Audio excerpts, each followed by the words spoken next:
sukacita kita persembahkan yang terbaik untuk Tuhan. Makasih Bapa, Engkau melihat dari surga apapun yang kami perbuat malam hari ini Tuhan.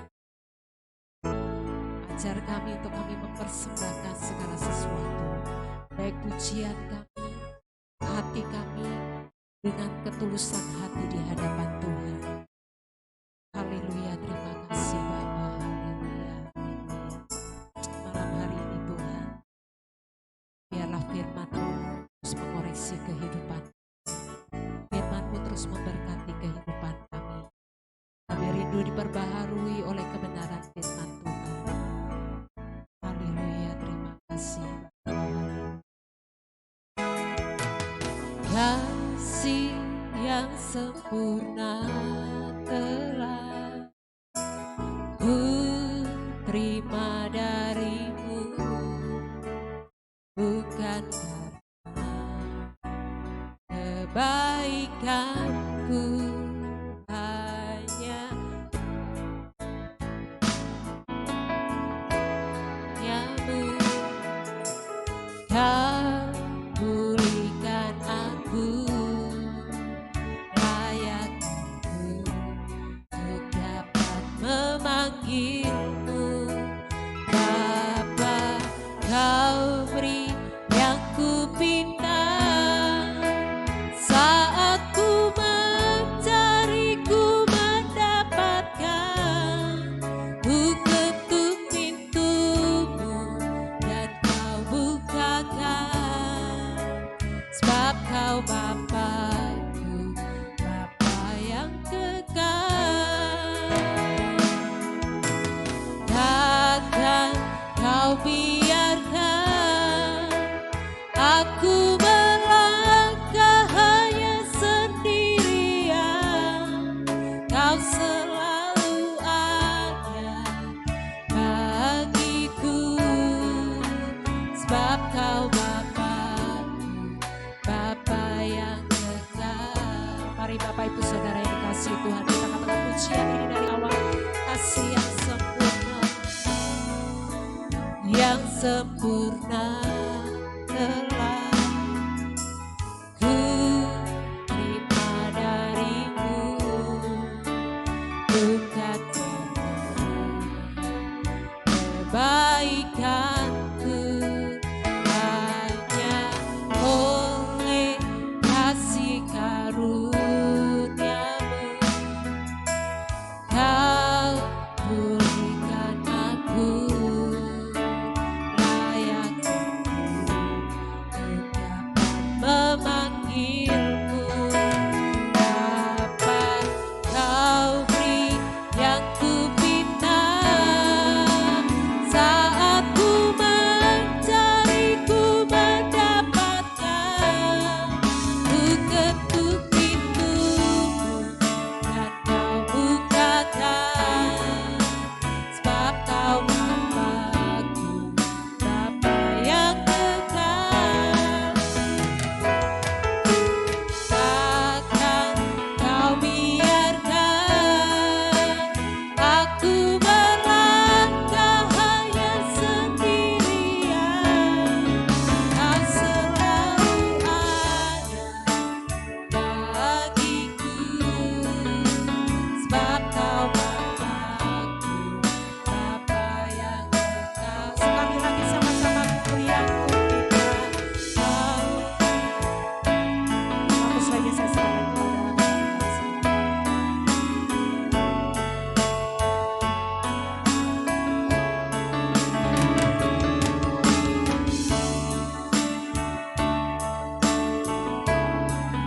Sebab kau Bapakku, Bapa yang kekal. Takkan kau biarkan aku melangkah hanya sendirian.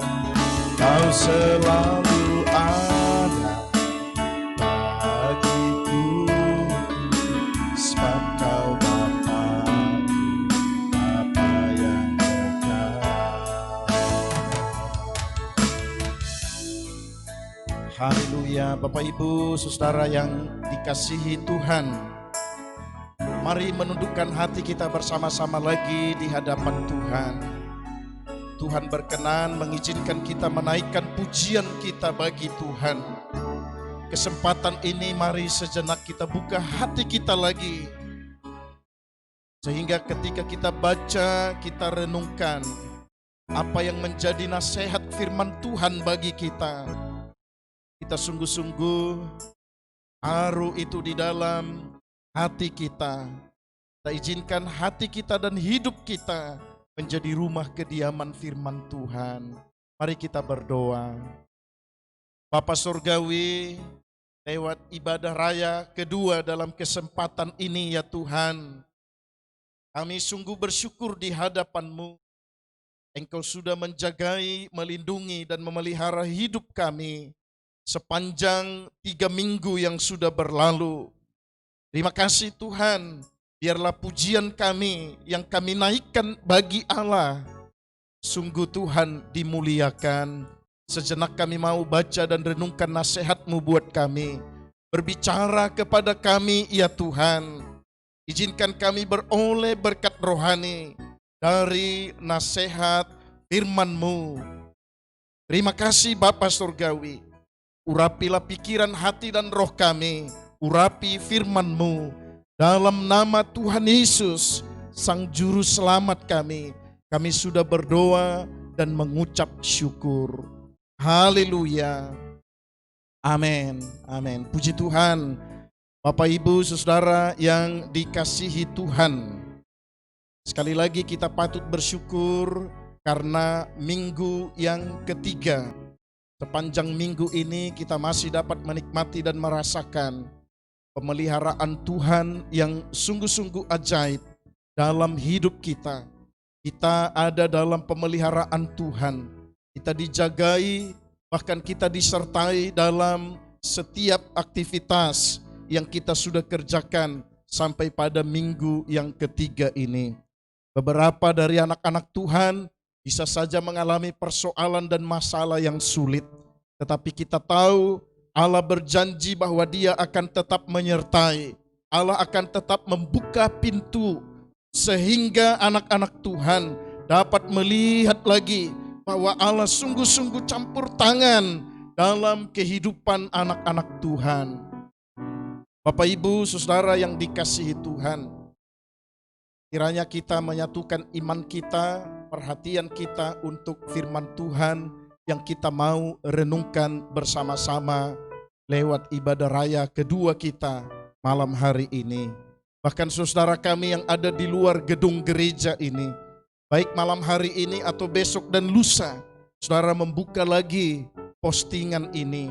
Bukalah hatimu karena Allah pasti memberkati saudara-saudara juga. Allah mengasihi saudara-saudara dan Allah pasti menggenapi janjinya yang ya dan amin bagi orang-orang yang percaya kepada Tuhan. Saya akan baca ayat 7 sampai ayat yang ke-10.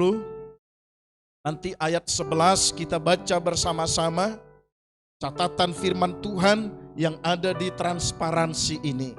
Baik, saya membaca Matius pasal 7 ayat 7 sampai ayat yang ke-11. Ayat-ayat ini bukanlah ayat-ayat yang asing bagi kita, tetapi pasti terlalu sering kita baca, kita dengar. Itu sebabnya puji Tuhan jika malam hari ini lagi kita mau diteguhkan apa yang menjadi maksud Tuhan, apa yang menjadi rancangan Tuhan dalam hidup anak-anak Tuhan. Saya membaca ayat 7 sampai ayat yang ke-10, demikian firman Tuhan. Mintalah maka akan diberikan kepadamu. Carilah maka kamu akan mendapat. Ketoklah maka pintu akan dibukakan bagimu. Karena setiap orang yang meminta menerima, dan setiap orang yang mencari mendapat, dan setiap orang yang mengetuk baginya pintu dibukakan. Adakah seorang daripadamu yang memberi batu kepada anaknya jika ia minta roti? atau memberi ular. Jika anakmu meminta ikan, mari kita katakan ayat yang ke-11 bersama-sama. 1, 2, ya. Jadi jika kamu yang jahat tahu memberi pemberian yang baik kepada anak-anakmu, apalagi Bapamu yang di sorga, Ia akan memberikan yang baik kepada mereka yang meminta kepadanya atau kepada Tuhan.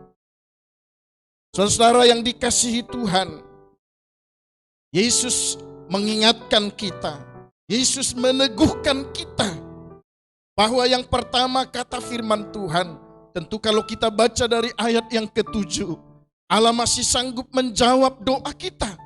Allah masih sanggup membuktikan bahwa Dia memiliki anugerah yang tak habis-habisnya. Dia memiliki persediaan yang tidak pernah habis. Lalu Dia ajarkan kita.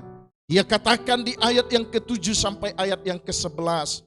Itu sebabnya engkau harus meminta, engkau harus mencari, engkau harus mengetok, engkau harus berusaha untuk tetap datang di hadapan Tuhan. Apa yang engkau rindukan, apa yang engkau harapkan, mulailah terlebih dahulu untuk menghampiri tahta kasih karunia Tuhan. Barulah engkau lakukan apa yang patut untuk engkau lakukan. Sehingga kalau kita baca di ayat yang ke-11, Yesus Kristus Tuhan meneguhkan apa yang Dia perkatakan di ayat pertama sampai ayat yang ke-10. Yesus Kristus meneguhkan, memastikan. Kalau kita ingat apa yang disebutkan di ayat yang ke-11, kita baca tadi. Jika kamu yang jahat sebagai orang tua tahu memberi apa yang patut bagi anakmu, dan itu pastilah yang baik, dan kalau boleh sepatutnya yang terbaik. Jika engkau bisa lakukan itu, padahal engkau pasti pernah marah anakmu, engkau pasti pernah menggerutu karena sikap anakmu, padahal engkau mungkin juga pernah lalu tangan kepada anakmu. Engkau bapa yang jahat, engkau orang tua yang jahat, yang cerewet kepada anak-anaknya, yang seringkali membentak anaknya. Engkau bisa beri, engkau memberikan yang terbaik kepada anakmu. Apalagi Bapamu yang di sorga, Dia pasti memberikan apa yang baik, apa yang terbaik bagi anak-anak Tuhan yang datang meminta kepada Tuhan. Saudara yang dikasihi Tuhan, mari renungkan beberapa hal berikut. Mari kita renungkan ini, saudara. Lihat catatan firman Tuhan yang ada di transparansi. Mari kita renungkan ini. Anugerahnya sungguh melimpah. Alkitab katakan, iya. Anugerahnya tak pernah habis-habisnya. Selalu baru tiap pagi. Allah tidak pernah memberi sesuatu yang sudah kadaluarsa. Allah tidak pernah memberi sesuatu yang sudah basi. Allah tidak pernah memberikan sesuatu yang tidak patut. Anugerahnya sungguh melimpah. Yang berikut renungkan. Dia Allah yang berjanji bagi kita. Kita baca firman Tuhan, kita dengar firman Tuhan, maka kita bisa dapati begitu banyak janji-janji Allah bagi orang-orang percaya. Dan janjinya pasti ya dan amin. Amin, saudara. Janjinya pasti ya dan amin. Sebetulnya tadi Bapak Anton Suherman harus bersaksi dulu di depan ini ya. Bagaimana janji Tuhan digenapi dalam hidupnya. Dokter katakan istrinya harus operasi. Kami datangi Pak Anton, tolak itu dalam iman. Allah kita lebih besar daripada dia yang katakan itu. tidak dibawa ke rumah sakit, tidak lagi dibawa ke dokter, bahkan ke rumah bidan sekalipun tidak dibawa. Lahir di rumah. Siapa yang kerjakan itu kalau bukan Tuhan? Dia Allah yang berjanji. Minggu lalu kita sudah dengar bahwa Allah yang berjanji, Dia tidak berdusta. Dia tidak pernah berbohong atas janji yang Dia sudah sampaikan dan perdengarkan lewat hamba-hamba Tuhan, lewat abdi Allah, lewat para nabi. Dan hari ini khusus adalah Yesus Kristus sendiri yang katakan janjinya. Yang berikut, penuh kasih bagi umatnya. Dia mengasihi kita lebih daripada orang-orang di sekitar kita. Allah mengasihi kita lebih daripada orang tua yang melahirkan kita. Dia lebih mengasihi kita dari siapapun yang kita rasa mengasihi kita di muka bumi ini. Yang berikut, luar biasa, renungkan ini. Dia yang memiliki berkat, Dia yang memiliki anugerah yang tidak habis-habisnya. Renungkan yang berikut, Dia mengajarkan kita untuk meminta. Bukankah sesuatu yang luar biasa, saudara? Dia pemilik segala sesuatu. Dia pemilik anugerah yang tak habis-habisnya. Dia mengajarkan kita untuk datang meminta kepada Tuhan. Ini luar biasa. Yang berikut, Dia mengajar kita untuk meminta. Maaf, yang kelima pasti maksudnya, Dia adalah Allah yang maha kuasa, yang sanggup mengerjakan apa yang kita tidak sanggup kerjakan dalam hidup kita.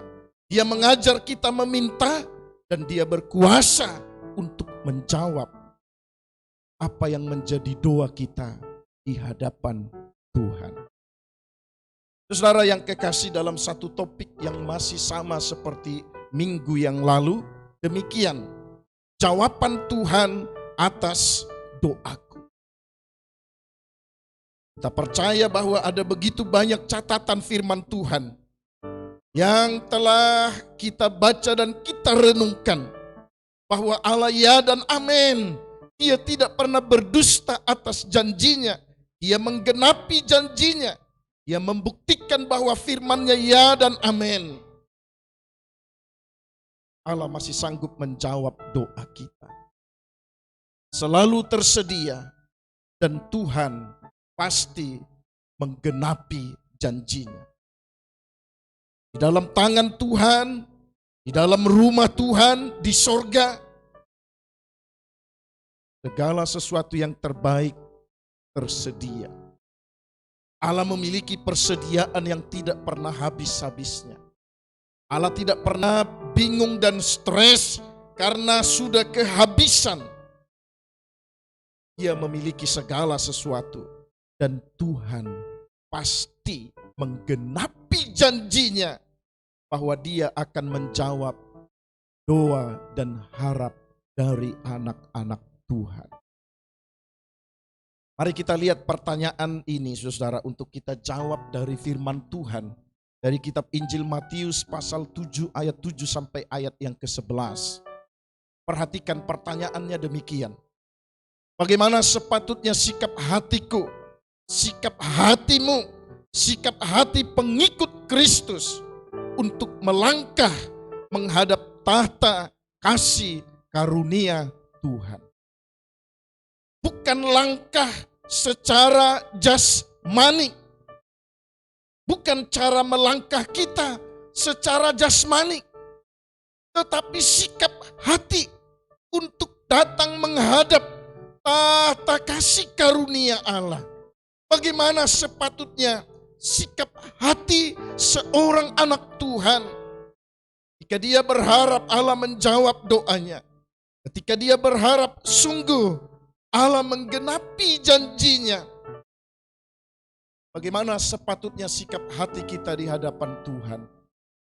Dan pertanyaan yang kedua, apa yang patut kita perhatikan supaya doa kita beroleh jawaban.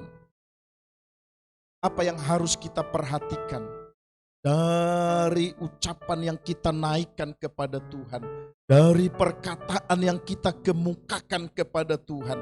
Apa yang patut saya perhatikan? Apa yang patut diperhatikan oleh pengikut Kristus, oleh anak-anak Tuhan, supaya doanya beroleh jawaban? Maka lihat, yang pertama adalah niat di dalam hatiku. Apa tujuan kita datang meminta kepada Tuhan? Apa tujuan kita berdoa kepada Allah? Apa niat hati kita ketika kita mau menghampiri tahta kasih karunia Tuhan? Saudara yang kekasih, sikap jasmani orang lain pasti tahu. Sikap jasmani orang lain pasti lihat. Seperti apa cara kita melangkah. Seperti apa cara kita mengangkat tangan. Seperti apa cara kita berlutut. Seperti apa mata kita meneteskan air mata. Orang di kiri kanan kita, sahabat kita, gembala kita, pasti lihat tampilan sikap kita secara jasmani. Tetapi Dia Allah sang sumber segala kasih karunia, yang sanggup menjawab doa dari anak-anak Tuhan, yang mengajarkan kita, hai anakku, mintalah, kamu pasti menerima. Ya Allah yang berkuasa di atas segala sesuatu, hanya Dia yang tahu niat apa yang ada di dalam hati kita. Kalau niat hati kita adalah niat hati yang baik, tujuan dari kehadiran kita di hadapan tahta kasih karunia Allah datang dari sikap yang baik, datang dari sikap yang tulus. Allah pasti melihat kita. Persis kitab Mazmur itu katakan, Allah melihat dari sorga, Ia menilik semua penduduk bumi, dari tempat kediamannya, Ia melihat semua umat ciptaannya, termasuk kita di dalamnya. Dia melihat apa yang ada di dalam hati kita, apa yang mendorong kita untuk menghampiri tahta kasih karunia Allah. Kalau niat hati kita baik, niat hati kita sungguh, setelah Tuhan menjawab doa kita, kita mau permuliakan Tuhan, maka Allah melihat itu. Itu yang membuat Allah tergerak hati. Itu yang membuat Allah terbuka hatinya. Itu yang membuat Allah berbelas kasih. Kalau Allah melihat tampilan kita secara jasmani, lalu Dia mau menjawab doa seseorang karena tampilan dari sikap secara jasmani, mungkin kita tidak akan masuk hitungannya. Kenapa, saudara? Kita datang ke gereja, salon-salonan kan? Datang ke gereja biasa-biasa saja. Kita datang berdoa, paling sedikit berbeda dari pakaian hari-hari. Tetapi puji Tuhan, Allah melihat niat hati kita. Allah melihat niat hatimu untuk datang menghampiri tahta kasih karunia Allah. Saudara, ada catatan firman Tuhan demikian. Ada orang yang datang kepada Tuhan dengan niat yang berbeda dari orang-orang yang tulus hatinya. Maka gambaran sikap hatinya persis demikian. Penulis kitab Mazmur pasal 66 ayat 18 katakan, engkau berdoa, doamu tidak dijawab Tuhan. Engkau berharap dan Allah tidak dengar. Allah tidak genapi janjinya bagimu. Karena ada niat jahat di dalam hatimu. Kira-kira apa itu niat jahat dari seseorang yang datang menghampiri tahta kasih karunia Tuhan? Mungkin ketika kita mengangkat tangan, ketika kita menaikkan suara kita mau orang lain dengar dan orang lain melihat. Mungkin saja orang lain menjadi terganggu. Kita menaikkan doa kita kepada Allah, ada niat yang tidak baik, karena satu saat ketika kita meminta dan Allah menjawab, kita justru lupa dan tinggalkan Tuhan. Kita justru tidak bersyukur, kita justru tidak menghormati Tuhan. Ada niat jahat, sehingga Allah tidak dengar dan tidak jawab doa kita. Yakobus katakan, atau mungkin engkau datang dalam hadirat Tuhan, hadapan tahta kasih karunia Allah, tetapi hatimu mendua. Setengahnya hatimu percaya kepada Allah, tetapi setengah yang lain percaya kepada pertolongan yang bukan berasal dari Tuhan. Saudara yang dikasihi Tuhan, perhatikan niat di dalam hatiku seperti apa. Kalau kita rindu Allah menjadi jawaban yang sungguh dalam doa dan harap kita, maka milikilah niat di dalam hati sebagai niat yang baik, yang tulus, yang sungguh. Apapun yang Allah lakukan dalam hidup kita, kita tetap menghormati Tuhan, kita tetap menghargai Tuhan, kita tetap bersyukur kepada Tuhan.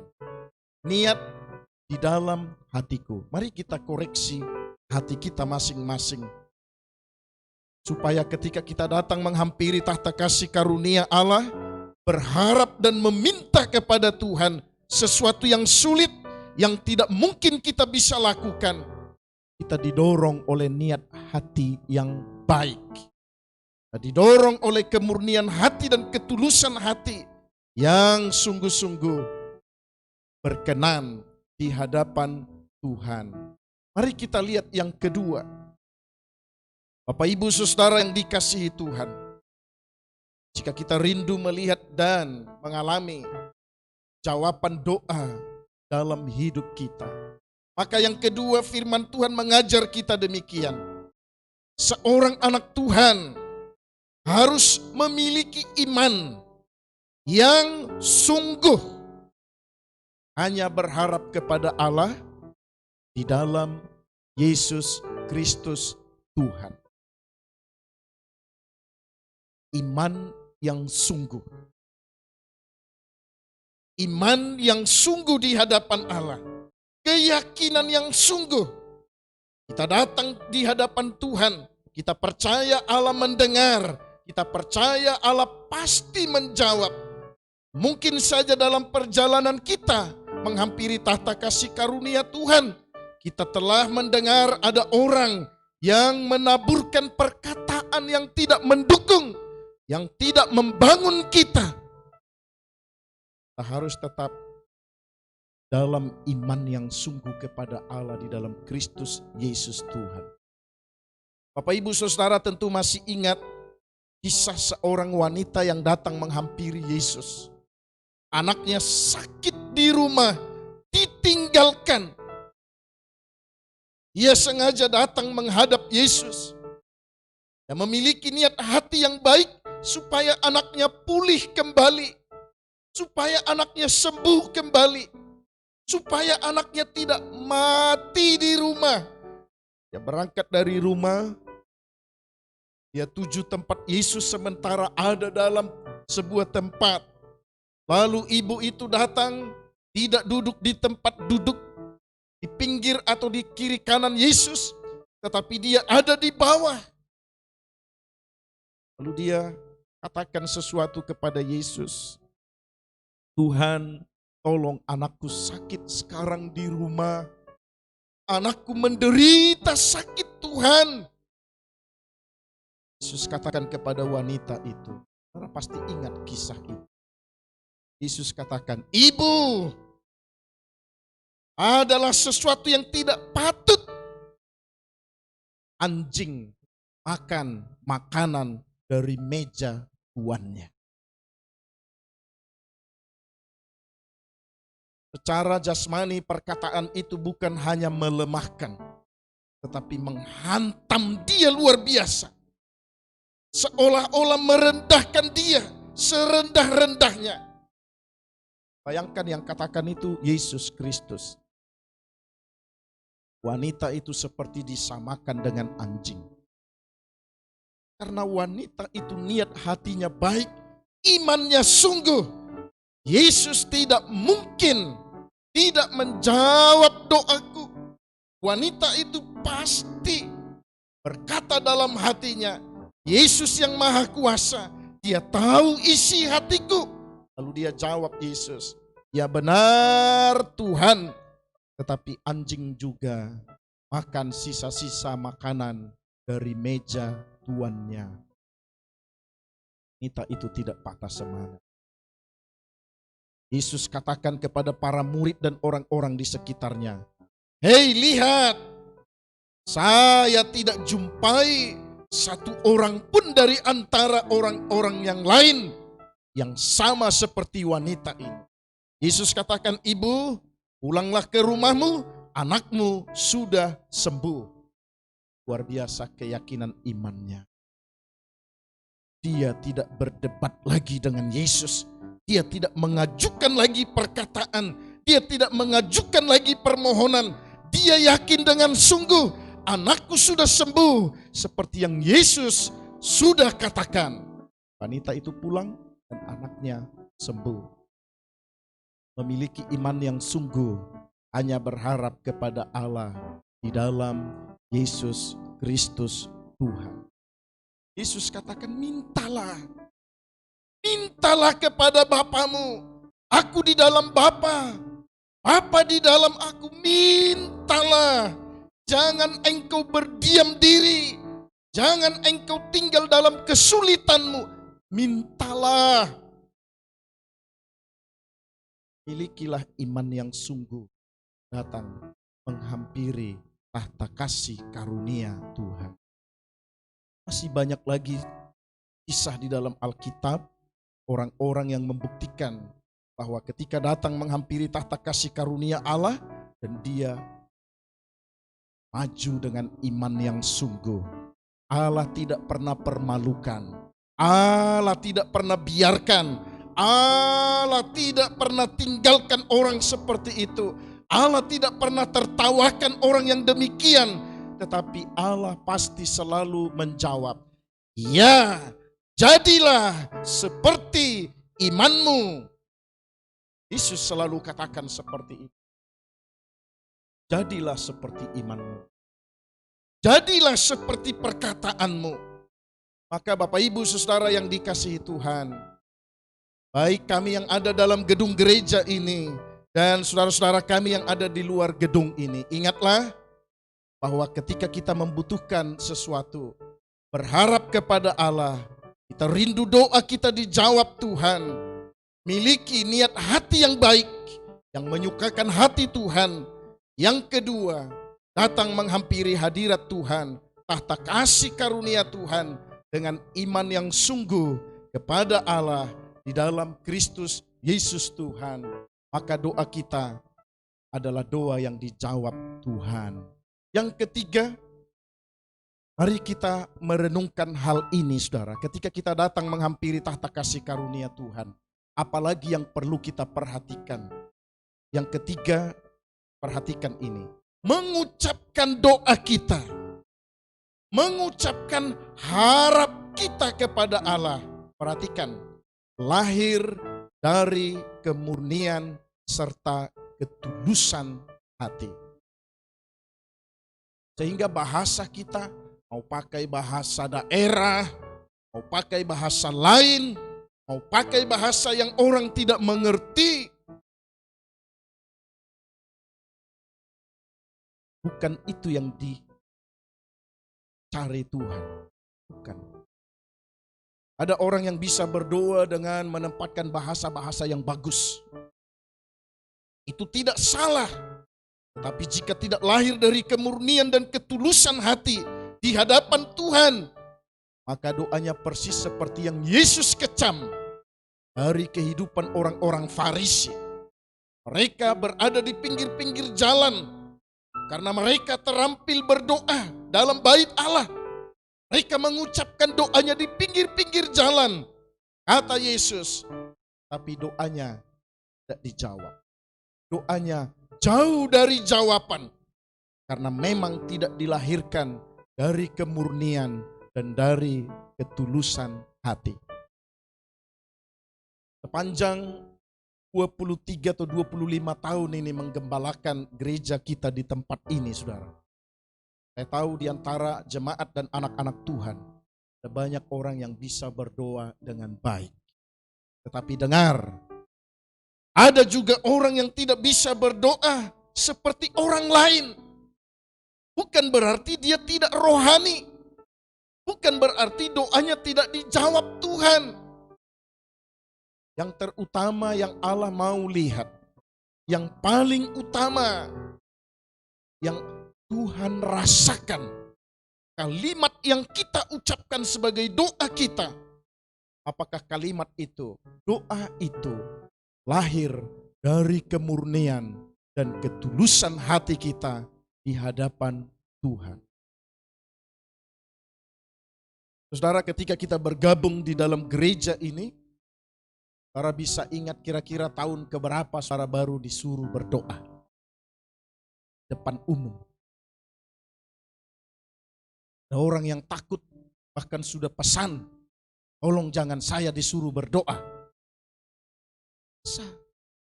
Belum cukup perbendaharaannya.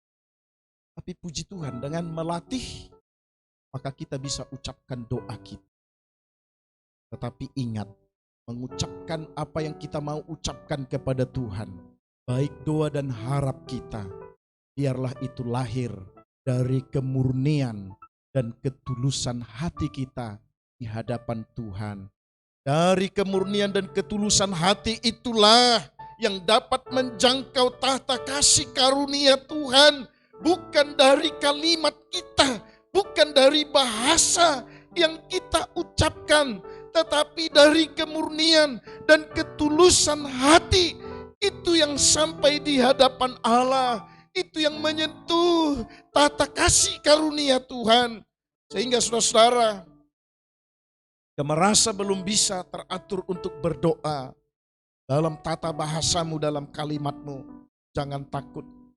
Allah lebih tahu untuk menjawab doa seperti apa yang dikemukakan oleh anak-anak Tuhan. Tetapi pastikan bahwa cara mengucapkan kepada Tuhan dan yang Allah dengar bukanlah tata bahasanya, bukanlah bagian-bagian yang kita bisa atur dengan baik, tetapi ucapan doa kita yang dilahirkan dari kemurnian dan dari ketulusan hati kita di hadapan Tuhan. Bukankah kita ingat, saudara, ketika Yesus mengajarkan para murid tentang orang-orang bagaimana harus ada dalam hadirat Tuhan. Ada orang yang merasa hebat, lalu dia mungkin berdiri di depan umum. Dia katakan apa yang dia katakan. Dia ucapkan doanya, ya Tuhan, aku ini baik. Aku ini tidak perampok. Aku ini bukan pencuri. Aku setia memberi berkat. Ada banyak yang dia ucapkan. Tapi Allah tidak berkenan. Tetapi kepada seorang yang tidak berani orang lain mendengar. Dia mau hanya Tuhan yang mendengar. Dia malah membalikkan wajahnya ke tembok. Kata Yesus Kristus. Dia katakan, Tuhan, aku tidak layak di hadapan-Mu. Aku penuh dosa. Aku penuh kekurangan ya Tuhan. Lalu Yesus katakan, justru ini yang dikenan oleh Allah. Karena dia mengucapkan kalimat-kalimatnya, doanya kepada Allah. Datang dari kemurnian dan ketulusan hati. Bapak Ibu Saudara yang dikasihi Tuhan. Mari setiap kali kita datang di hadirat Tuhan dalam tahta kasih karunia Tuhan, lahirkan ucapan kita Lahirkan perkataan kita dari kemurnian hatimu dan dari ketulusan hatimu. Maka dia yang berjanji, jika Bapamu yang di bumi itu jahat sekalipun, ketika anaknya meminta sesuatu yang baik, maka orang tua yang jahat itu pasti memberi. Apalagi Bapamu yang di sorga, ketika engkau mengucapkan doamu yang engkau lahirkan dari kemurnian hati dan ketulusan hati, dia pasti memberi yang terbaik dalam hidupmu. Mari kita lihat yang keempat. Saudara yang kekasih, kitab Injil Lukas pasal 12 ayat yang ke-19. Mari perhatikan ini.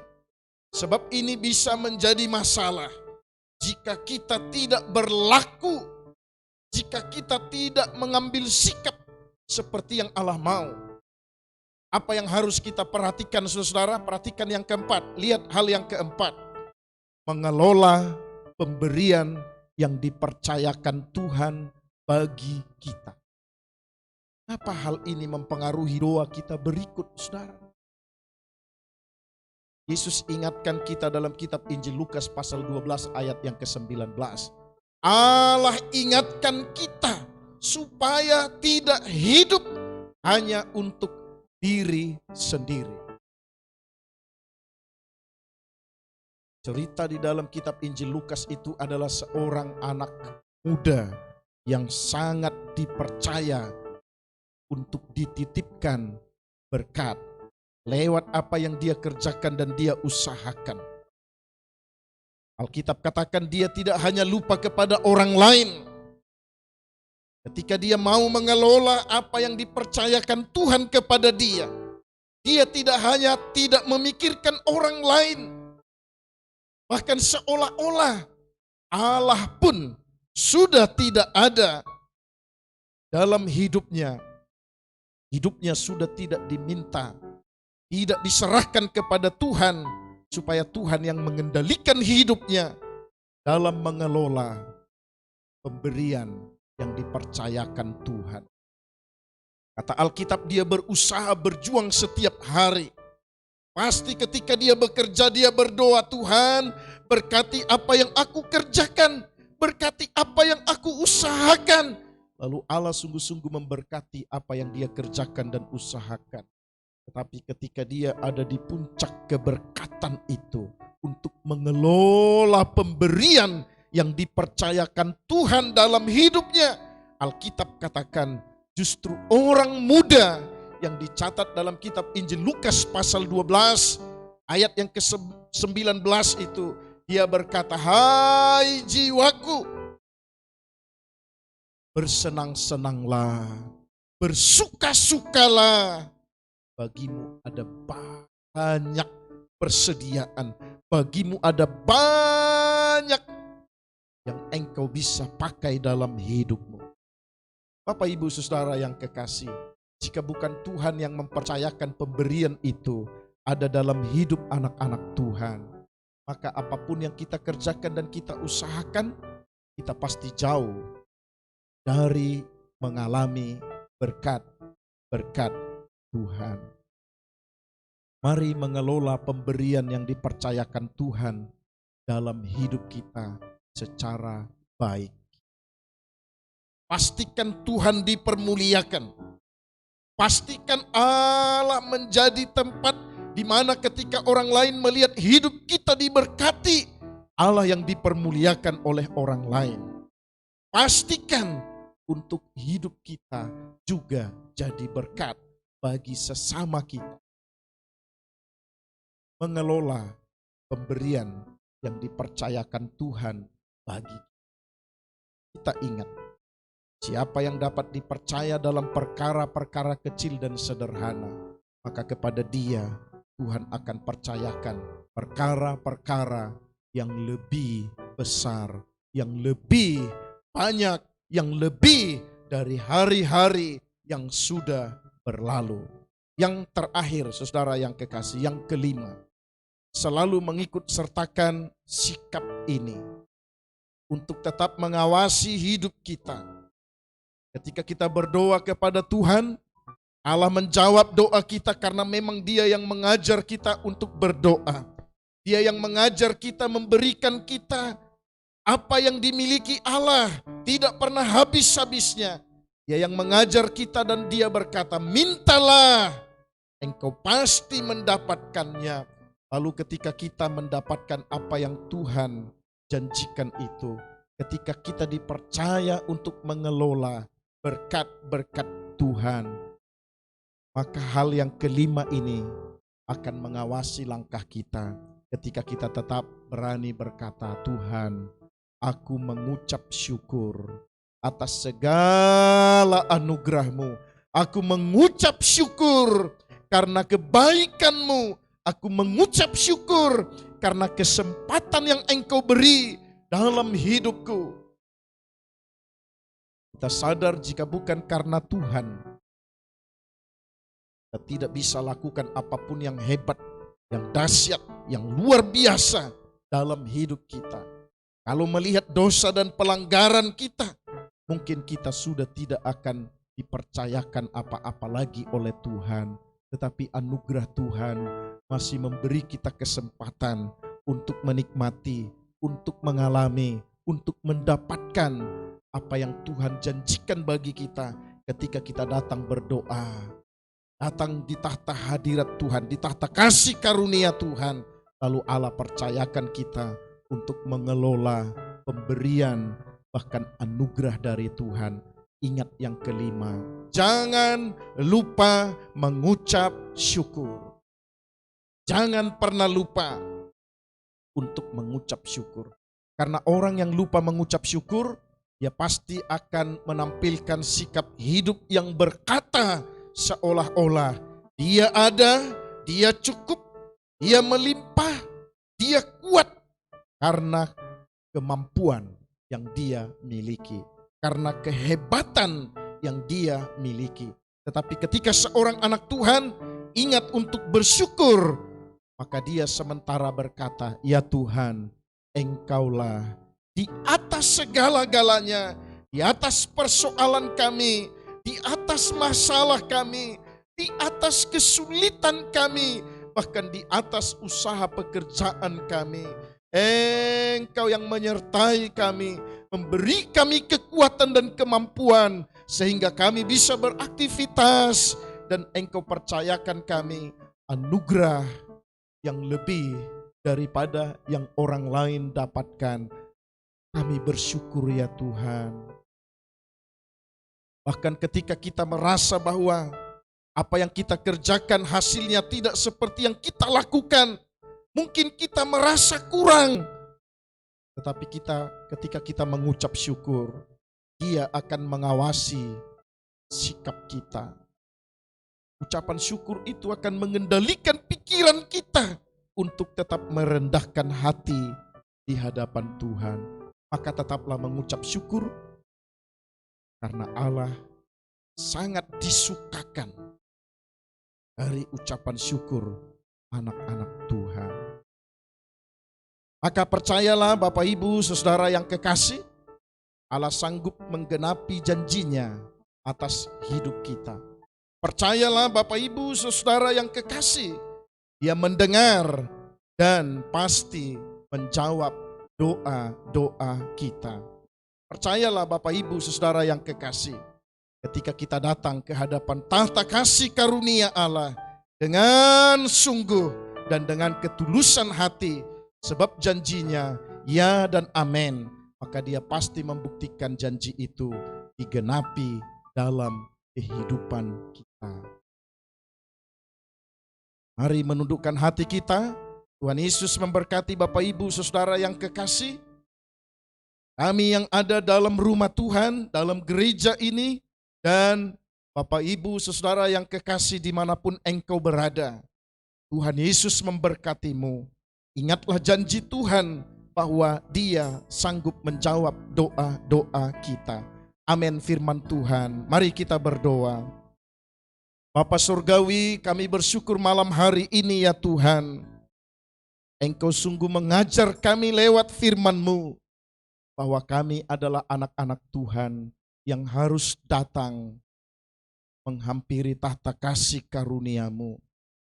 Engkau yang mengajar kami bahwa Engkau Allah yang memiliki segala sesuatu. Engkau memilikinya secara berkelimpahan dan tidak pernah habis-habisnya.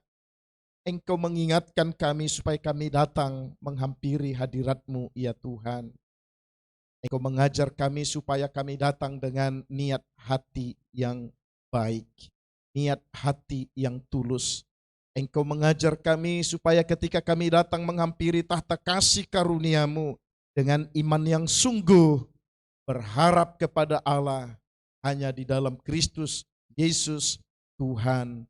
Engkau mengajarkan kami, ya Tuhan, supaya ketika kami menaikkan doa dan harap kami naikkan itu karena lahir dari kemurnian dan ketulusan hati kami di hadapan Tuhan.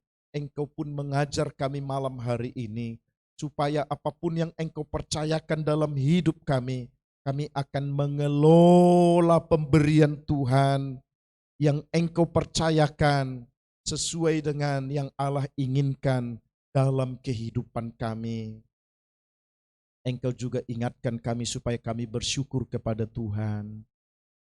Terima kasih Bapa Surgawi, jamah hati kami Tuhan. Remakan firman-Mu dengan kuat kuasa Roh Kudus dalam pikiran, dalam hati, dan dalam roh kami. Bahkan semua yang akan menyaksikan tayangan ini, hamba-Mu berdoa berkati ya Tuhan, teguhkan lewat firman-Mu yang kami baca dan kami renungkan. Urapi firman-Mu ya Tuhan. Terima kasih Bapa Surgawi, hamba-Mu berdoa buat keluarga besar Jemaat Philadelphia GSJA di Belitang ini, di kabupaten ini ya Tuhan. Apapun yang mereka kerjakan sehari-hari, Tuhan memberkati mereka. Engkau yang mempercayakan kepada kami semua profesi yang berbeda-beda. Berkati anak-anak Tuhan, baik yang bekerja sebagai petani, sebagai pedagang yang berwira swasta, sebagai pegawai negeri, baik guru, polisi, para medis, karyawan yang bekerja, tangan Tuhan memberkati anak-anak Tuhan. Ingatkan supaya kami tidak lupa bersyukur karena anugerah-Mu dalam hidup kami. Ingatkan supaya kami tetap mengandalkan Tuhan karena Engkaulah kekuatan dan pertolongan dalam hidup kami. Terima kasih Tuhan, mulai dari anak-anak yang paling kecil sampai kepada orang tua yang lanjut usia. Dalam tangan kasih Tuhan, hamba-Mu berdoa menyerahkan setiap anak-anak-Mu.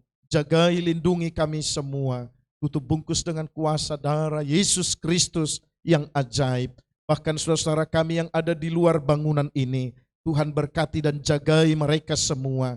Berkati apa yang mereka kerjakan, berkati apa yang mereka usahakan, dan mereka akan tetap ingat bersyukur hanya kepada Allah di dalam Kristus Yesus Tuhan. Terima kasih Tuhan, kami percaya janji-Mu ya dan amin. Berkati gereja-gereja, berkati hamba-hamba Tuhan, berkati juga kebersamaan kami antar umat beragama di negeri kami tercinta ini, di provinsi kami, dimanapun kami berada, para pemimpin kami dari pusat, Bapak Presiden, sampai kepada pemimpin di desa, di tempat-tempat terpencil sekalipun, Tuhan menolong dan memberkati mereka untuk membuat keputusan yang harus dikerjakan dan dapat dinikmati dengan baik oleh masyarakat di negeri kami. Berkati TNI, berkati Polri, berkati para medis yang bekerja di lapangan. Tuhan beri mereka kekuatan. Terpujilah nama-Mu Tuhan. Kami sudah berdoa bersyukur dalam nama Tuhan Yesus, Sang sumber segala berkat dalam hidup kami. Haleluya, haleluya. Amin. Amin.